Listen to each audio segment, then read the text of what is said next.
So guys, let's discuss this question. Question is, dash is used when the sum of deviations from the average should be least. Sum of deviations from the average should be least. अब यहाँ पर ना, वैसे तो question में इन्होंने answer दे दिया average, तो अब बट ये जो इतना मुश्किल सा वर्ड हमें दे दिया, ये क्या चीज़ है? अब ना ऐसे चीज़ है जैसे ऑब्जर्वेशन हमारे पास क्या है, 10, 11, 12, 13 और 14। ठीक है, ये सिंपल सी ऑब्जर्वेशन है, या सिंपल नहीं लेते और कुछ लेते हैं। रुको, मैंने लिया 10, 28, 30, 2, 50। ये सारी मैंने ऑब्जर्वेशंस ली एंड इन ऑब्जर्वेशंस का मैंने तुम्हें कहा मीन निकाल के दिखाओ। तो ये 51 है। ठीक है, मैंने कहा इसका मीन निकाल के दिखाओ। तो तुम अगर मीन की वैल्यू इसमें निकालोगे ना, तो तुम्हारी, मैं एक बता देता हूँ, जैसे मीन की वैल्यू इसमें कुछ हमारी 30 पॉइंट समथिंग कुछ आएगी। तो ना हम क्या करते हैं, जैसे ना एक वैल्यू देख लो कि ना लोएस्ट वैल्यू क्या है एंड हाईएस्ट वैल्यू क्या है। यहाँ पे ये जो डेविएशन बोल रहा है ना, ये एवरेज से नहीं बोल रहा, ये अज्यूम्ड एवरेज से बोल रहा है। कि हमें ना क्या करना होता है, हमें कुछ केसेस में ना मीन को या एवरेज को अज्यूम कर लेना होता है। अज्यूम मतलब कि मैंने अज्यूम कर लिया कि यार मेरी वैल्यू जो होगी वो इसके आसपास ही होगी, जो एवरेज की वैल्यू आएगी ना, सेंट्रल वैल्यू, वो इस वैल्यू के आसपास होगी। तो मुझे पता है, देखो सेंटर में क्या आ रहा है, ये 30 आ रहा है, मैंने इसको अज्यूम मीन मार लिया अपना, ये ए मेरा अज्यूम्ड मीन है, दिस इज 30। अब इसके आसपास डेविएशन देखो, इससे ये जो जितनी भी ऑब्जर्वेशन है वो कितनी दूर है, इससे ये वाली डेविएशन कितनी दूर है, सर ये -20 दूर है। अगर मैं 30 में से -20 करूँ तब 10 तक पहुँच पाऊँ। ये कितनी दूर है, तो ये -2 दूर है। ये कितनी दूर है, ये तो 30 तो 30 है। ये कितना दूर है, ये +2 दूर है। ये कितनी दूर है, तो ये +21 दूर है। तो अगर अब तुम डेविएशंस, ये सारी क्या आई हैं, दीज ऑल आर डेविएशंस। इन डेविएशंस का मैंने तुम्हें कहा सम करके देखो, सिग्मा ऑफ डेविएशंस करके देखो, तुम्हारा कितना आएगा, -20, -2, +2, +21।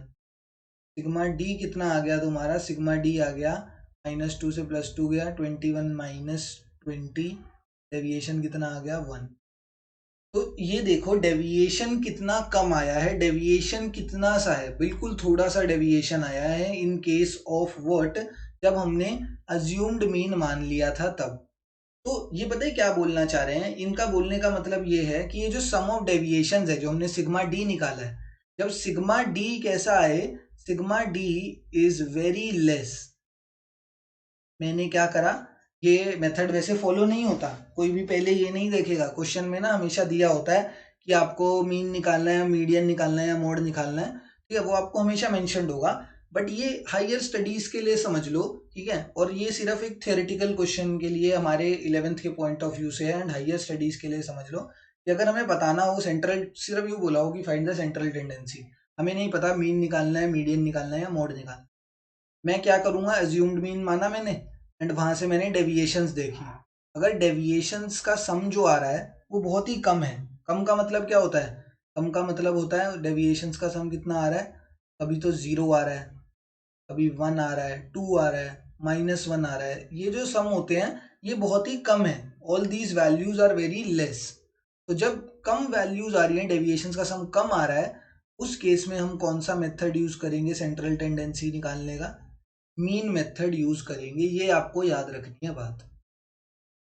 मतलब ये एक चीज है ऐसे, अभी हमारे 11th में कंफ्यूज मत होना कि ये 11th में ना आ जाए इस तरीके से कि हमें पता ही ना हो मीन निकालना है, मीडियन निकालना है या मोड निकालना है। 11th में आपके यही रहेगा, आपको सिंपल एक डाटा दे दिया जाएगा एंड डेटा से आपको बोला जाएगा कि इसका मीन निकालो, मीडियन निकालो या मोड निकालो। उसके फॉर्मूला आपको पता होंगे एंड आप फॉर्मूला लगाओगे और आंसर आ जाएगा। बट जब ये चीजें हायर स्टडीज के लिए, जब नहीं पता कि यार इसमें कौन सा मेथड लगाएं, मीन, मीडियन या मोड, ठीक है, एंड हमें क्वेश्चन में भी नहीं दे रखा कि किस मेथड के थ्रू हमें फाइंड आउट करना है, देन ये सारी चीजें यूज होती हैं कि सम ऑफ डेविएशंस का सम देखते हैं, अगर सम ऑफ डेविएशंस कम आ रहा है तो मीन यूज करते हैं, सम ऑफ डेविएशंस अगर ज्यादा आता है then we switch on to median और मोड। ठीक है, तो ये अभी के लिए नहीं है, बाद के लिए, just it is a theoretical question कि आपको याद रखना है कि अगर सम ऑफ डेविएशंस कैसा आ रहा है कम, तो मीन की तरफ जाओगे, अगर सम ऑफ डेविएशन ज्यादा आ रहा है तो आप मॉड या मीडियन की तरफ सोचोगे कि इन दोनों से हम अपनी सेंट्रल टेंडेंसी की वैल्यू निकालते हैं। तो इस क्वेश्चन में करेक्ट आंसर क्या होगा? Correct answer is option number 1। Mean is used when the sum of deviations from the average should be least. Average नहीं है ये, अज्यूम्ड एवरेज है। ठीक है, थैंक यू।